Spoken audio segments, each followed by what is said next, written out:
اللہ پنجابی کا ترجمہ کرا، کان کھول کے سن لو، آگاہ ہو جاؤ۔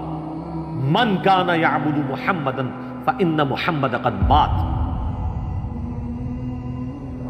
فإنه من كان يعبد محمدا فإن محمدا قد مات۔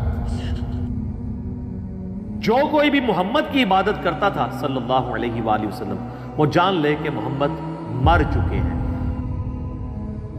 وصال نہیں فرما چکے، وفات نہیں فرما چکے، شہید نہیں ہو چکے۔ فإن محمد قد مات۔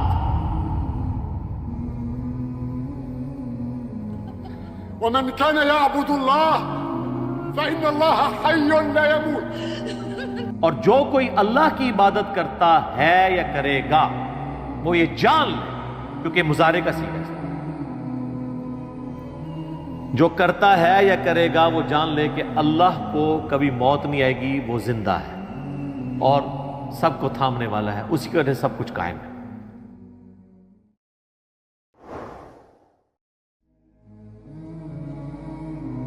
اب ہم ادھر آ جاتے ہیں، چلے یہ کہیں گے پرانی شریعتوں کی باتیں چھوڑ دیں، اس شریعت میں آ جائیں۔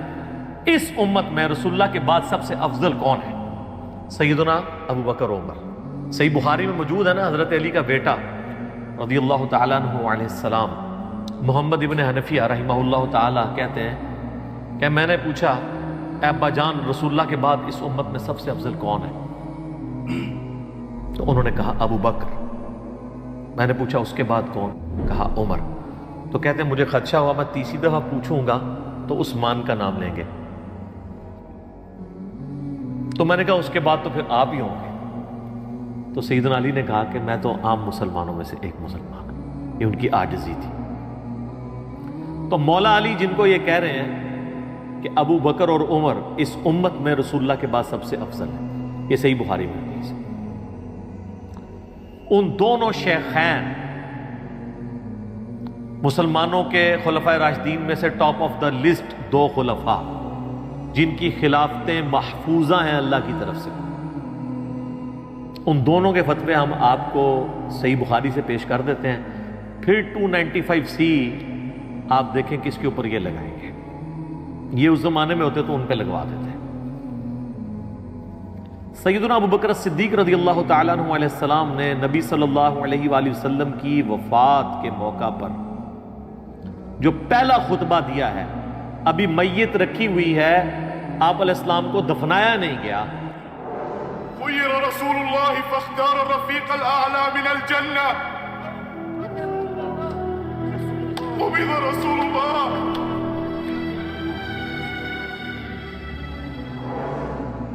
صحیح بخاری میں یہ حدیث کم از کم 7-8 مقامات پہ آئی ہے، اس میں جو ڈیٹیل اس کے طرق آئے ہیں نا، انٹرنیشنل نمبر کے مطابق 1241، 1242، 3667 اور 3668، یہ چار جو طرق ہیں، اس میں آپ کو ڈیٹیل سے ملے گا۔ سیدہ عائشہ سلام اللہ علیہا کہتی ہیں کہ نبی علیہ السلام کی میت رکھی تھی، حضرت ابو بکر تک جب خبر پہنچی تو وہ میرے حجرے میں آئے، آپ علیہ السلام کے چہرہ مبارک سے چادر کو ہٹایا اور ماتھے پر بوسہ دیا اور کہا کہ میرے ماں باپ آپ پہ قربان، اللہ تعالیٰ آپ پر 2 موتیں جمع نہیں کرے گا، یعنی ایک موت آپ کو آنی تھی جو آپ کا مقدر تھی وہ آئی، اب دوبارہ موت آپ کو نہیں آئے گی، یعنی آپ آخرت کی زندگی میں چلے گئے۔ کیونکہ انہی حدیث میں آتا ہے کہ حضرت عمر نے تلوار اٹھا لی تھی اور وہ یہ کہتے تھے کہ جو شخص یہ کہے گا کہ نبی علیہ السلام فوت ہو گئے میں اس کو قتل کر دوں گا۔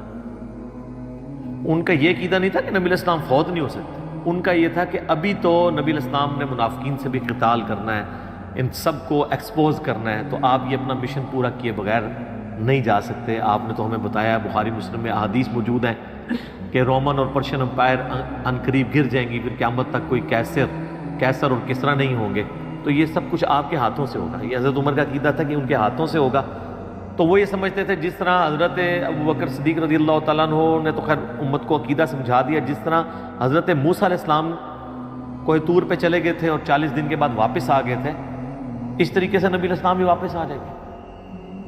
تو اس کی نفی پھر حضرت ابو بکر نے کی کہ اللہ تعالیٰ آپ پہ 2 موتیں جمع کرے گا، موت ایک ہی دفعہ نہیں ہوتی ہے، آپ کو موت آ چکی ہے، اب آپ دوبارہ دنیا میں واپس نہیں آئیں گے، اب آخرت کی زندگی میں، یعنی آپ ڈورمنٹ پوزیشن میں نہیں گئے ہیں، آپ واقعی آپ پہ موت آ گئی ہے۔ پھر آپ باہر آئے تو دیکھا کہ سیدنا عمر کے گرد لوگ جمع ہیں، تو حضرت ابوبکر نے کہا کہ عمر کو اس کے حال پہ چھوڑ دو اور تم میری بات سنو۔ ممبر پہ چڑھے اور ممبر پہ چڑھتے ہی پہلی بات وہ کی جس پہ آج کے لوگ 295C لگواتے ہیں، اللہ، پنجابی ادھر ترجمہ کرا، کان کھول کے سن لو، آگاہ ہو جاؤ، من کان یعبد محمدا فإن محمد قد مات، فإنه من كان يعبد محمدا فإن محمدا قد مات۔ جو کوئی بھی محمد کی عبادت کرتا تھا صلی اللہ علیہ وآلہ وسلم، وہ جان لے کہ محمد مر چکے ہیں، وصال نہیں فرما چکے، وفات نہیں فرما چکے، شہید نہیں ہو چکے، فإن محمد قد مات۔ ومن كان يعبد الله فإن الله حي لا يموت۔ اور جو کوئی اللہ کی عبادت کرتا ہے یا کرے گا وہ یہ جان لے، کیونکہ مضارع کا صیغہ ہے، جو کرتا ہے یا کرے گا وہ جان لے کہ اللہ کو کبھی موت نہیں آئے گی، وہ زندہ ہے اور سب کو تھامنے والا ہے، اسی کی وجہ سے سب کچھ قائم ہے۔ یہ فرضی جملہ سیدنا ابوبکر نے اپنا عقیدہ بتایا امت کو، یہ کوئی آیت و حدیث نہیں تھی جو انہوں نے پڑھی تھی وہاں پہ، اپنا جملہ تھا۔ اس سے بڑی کیا فرضی بات ہوگی؟ کیا صحابہ میں کوئی رسول اللہ کی عبادت کرتا تھا؟ تو کس کو سنا رہے تھے وہ؟ کہ جو کوئی رسول اللہ کی عبادت کرتا ہے یا کرے گا، یعبدو کے الفاظ، وہ انہی کو سنا رہے تھے جو آج کل ہیں غلو کر رہے ہیں۔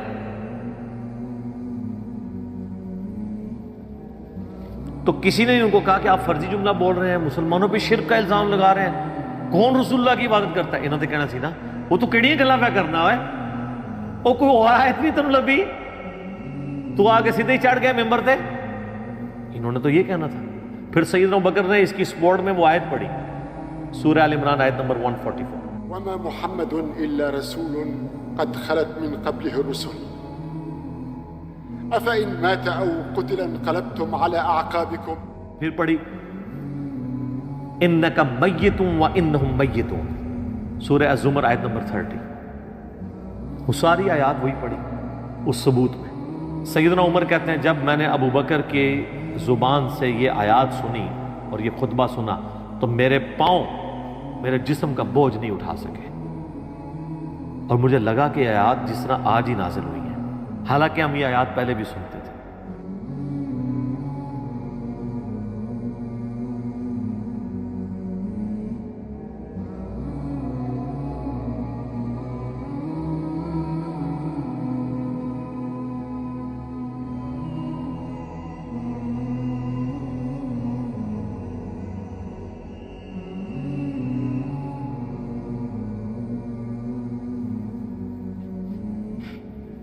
یہ ہے صحابی میں اور غیر صحابی میں فرق کہ قرآن و حدیث سنا فوراً سمعنا و اطعنا، اور انہی احادیث میں موجود ہے، صحابہ کرام کہتے ہیں کئی دن تک ہماری حالت تھی، ہم جب کبھی بھی ایک دوسرے کو ملتے تھے نا تو یہی آیت سناتے تھے، وما محمد الا رسول قد خلت من قبلہ الرسل افإن مات او قتل، تاکہ ہمارے دل میں یہ بات بیٹھ جائے کہ نبی الاسلام دنیا سے چلے گئے۔ ان کے بقول گستاخی کر رہے ہوتے تھے، وہ یہ کہتے تو کہتے تسی پڑھو جی ان اللہ و ملائکتہ یصلون علی النبی، تسی پڑھو جی انا ارسلناک شاہدا و مبشرا و نذیرا، تسی پڑھو جی من یطع الرسول فقد اطاع اللہ، تسی پڑھو جی قل ان کنتم تحبون اللہ فاتبعونی یحببکم اللہ۔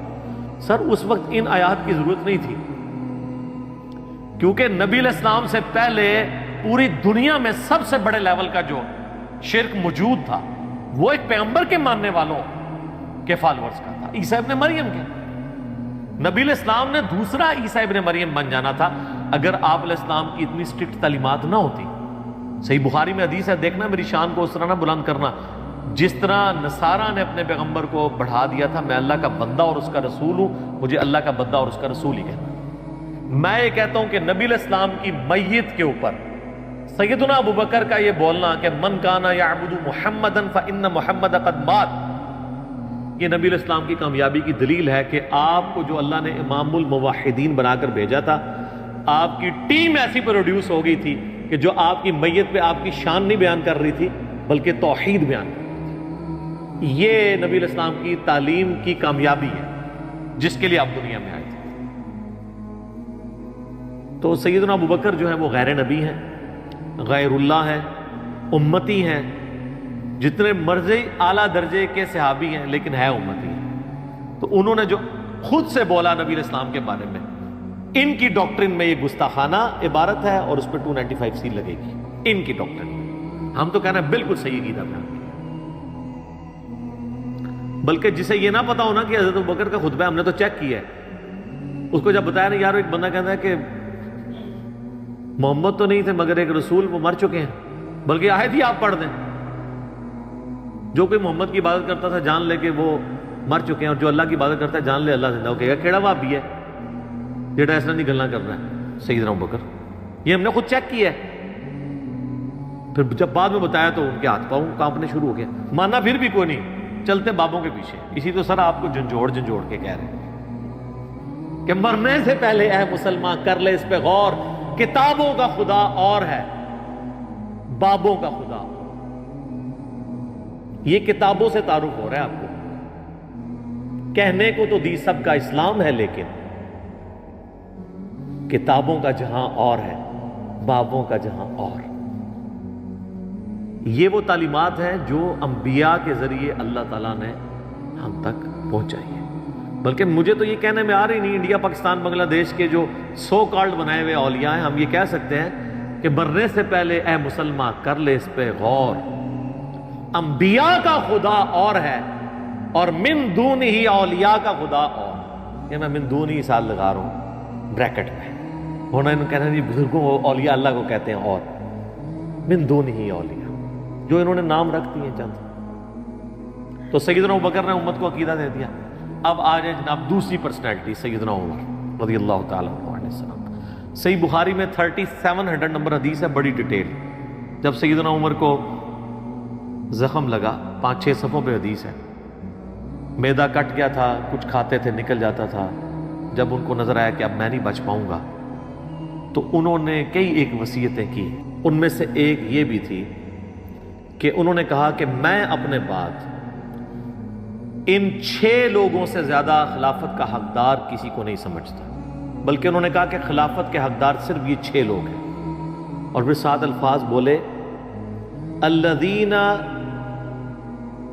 توفی رسول اللہ صلی اللہ علیہ وآلہ وسلم وہو عنہم راض، یہ وہ 6 لوگ ہیں کہ جن سے رسول اللہ اپنی وفات تک راضی تھے۔ وصال نہیں ہے یہاں پہ، وفات کے لفظ۔ تو سیدنا عمر نے بھی نبی علیہ السلام کے لیے وفات کے لفظ استعمال کیے کہ اپنی وفات تک رسول اللہ ان 6 لوگوں سے راضی تھے۔ پھر بخاری کے الفاظ ہیں کہ انہوں نے پھر نام لیے سیدنا علی، عثمان، طلحہ، زبیر، عبد الرحمن بن عوف اور سعد ابن ابی وقاص رضی اللہ عنہم اجمعین وعلیہم السلام اجمعین۔ تو یہ حدیث بھی بالکل واضح ثبوت ہے کہ صحابہ کرام ان الفاظ کے استعمال کرنے کو گستاخی نہیں سمجھتے تھے جس طرح کے آج کل کے لوگ گستاخی سمجھتے ہیں، بلکہ یہ تو ہر ایک چیز کے اوپر گستاخی کا فتویٰ جیب میں لیے پھرتے ہیں۔ اچھا، آپ کو اگر کوئی وہم آئے نا کہ یہ کوئی بڑے کوئی عاشق رسول ہیں تو ان کو ٹیسٹر بھی آپ لگا کے چیک کر سکتے ہیں کہ ان کا عشق 1 نمبر ہے 2 نمبر ہے۔ 1 نمبر اگر عشق ہوا نا تو پھر ان کو جو بھی گستاخ نظر آئے گا اس سے اعلانیہ گستاخ کہیں گے، اور اگر 2 نمبر عشق ہوگا تو یہ منہ چھپاتے پھریں گے پھر۔ تو معذرت کے ساتھ تو ہم تو اسی رزلٹ پہ پہنچے کہ 2 نمبر ہے۔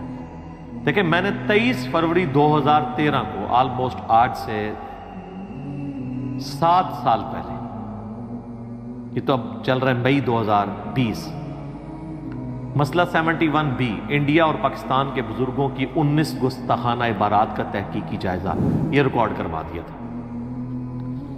اس لیکچر کے اندر میں نے بنیادی طور پہ یہ بات کلیئر کی تھی کہ میں بزرگوں پہ فتویٰ نہیں لگا رہا، ان کی کتابوں پر اور کتابیں چھاپنے والوں کو جھنجھوڑ رہا ہوں۔ لہذا کوئی یہ نہ کہے کہ بزرگوں کا گستاخ ہو گیا کہ ان کی پرنٹنگ بند کریں، اس میں یہ گستاخیاں نہیں۔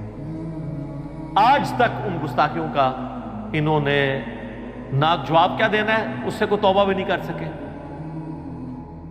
اب میں دوبارہ ان کو ریپیٹ نہیں کرنا چاہتا، میں اشارتاً بتا دیتا ہوں۔ یہ اپنے ماننے والوں کو بچپن سے سناتے تھے کہ جی وہ الامداد رسالے میں لا الہ الا اللہ اشرف علی تھانوی رسول اللہ موجود ہے۔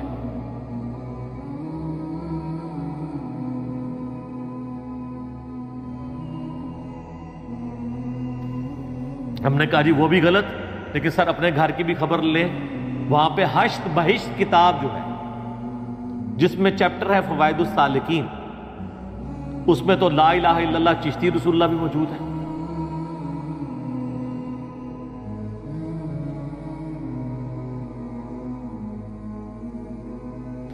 تو اب بتائیے آپ نے کیا کرنا ہے؟ تو کہتے ہیں بزرگوں کو برا کہتا ہے۔ بھائی بزرگوں کو نہیں برا کہتا، کتابیں آپ چھاپ کے ان کو خود بدنام کروا رہے ہیں، ہم تو ان کو برا کہہ ہی نہیں رہے۔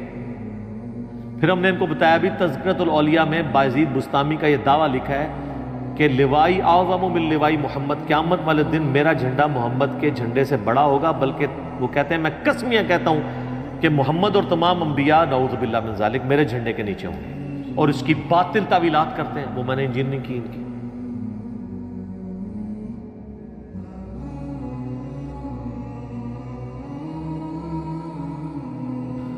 پھر میں نے انہیں بتایا کہ بھائی کشف المحجوب کھول لو، کشف المحجوب کے اندر صحب اور سکر کا چیپٹر نکالو، زید ابن حارثہ کی بیوی کے ساتھ نبی صلی اللہ علیہ وآلہ وسلم کے بارے میں ایک غلط واقعہ لکھا ہوا ہے، انتہائی حیات سوز قسم کا واقعہ۔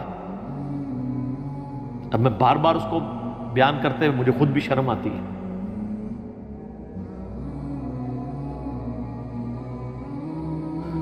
ہمارا یوٹیوب پہ ایک کلپ دیکھ لیں آپ، ڈاکٹر سلمان مصباحی صاحب کو رپلائی، جب انہوں نے کہا کہ انجینئر کو کیا پتا کہ بابا کیا چیز ہوتی ہے، بابے کا تو اپنا وکھرا ہی ایک جہاں ہوتا ہے۔ تو اس کی جواب میں نے بڑے احسن انداز میں یہ سارے حوالے ایچ ڈی کیمرے میں دکھا کے ایک ریکارڈنگ کروا دی ہے، وہ آپ جا کے دیکھ لیں تو آپ کو خود پتہ چل جائے گا کہ ان کا عشق رسول کس لیول تک ہے۔ ان کا خود ساختہ عشق ہے، خود ساختہ فتوے ہیں جن کا دین کے ساتھ کوئی تعلق نہیں۔ دین تو میرے بھائی چلتا ہے ڈیفینیٹ علم کے اوپر۔ سورہ الزمر کی ہی آیت نمبر 9 ہے، قُلْ هَلْ يَسْتَوِي الَّذِينَ يَعْلَمُونَ وَالَّذِينَ لَا يَعْلَمُونَ إِنَّمَا يَتَذَكَّرُ اولو الالباب۔ اے نبی صلی اللہ علیہ وآلہ وسلم فرما دیجئے بھلا علم والے اور بغیر علم والے برابر ہو سکتے ہیں؟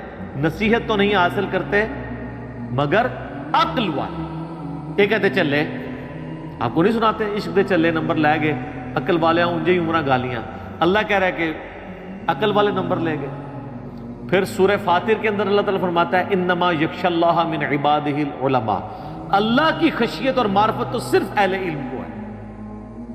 یہ کہتے ہیں جی چلوں کو ہے، سر چلا اس زمانے کا ہو یا اس زمانے کا،